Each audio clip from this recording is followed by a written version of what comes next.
آمن الرسول ما أنزل إليه من ربه والمؤمنون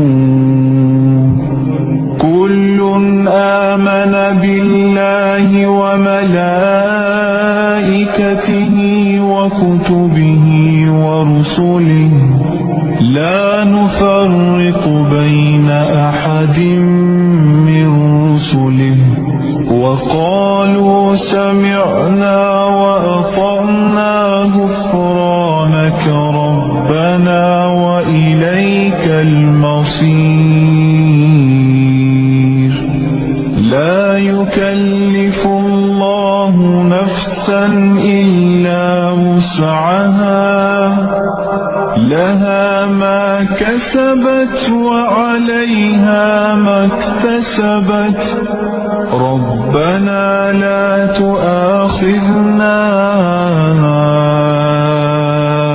إن نسينا أو أخطأنا ربنا لا تؤاخذنا إن نسينا أو أخطأنا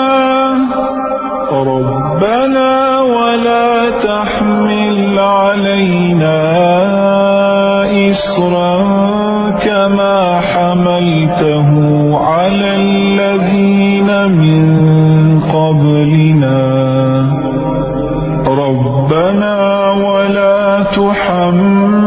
تحملنا ما لا طاقة لنا به واعف عنا واغفر لنا وارحمنا أنت مولانا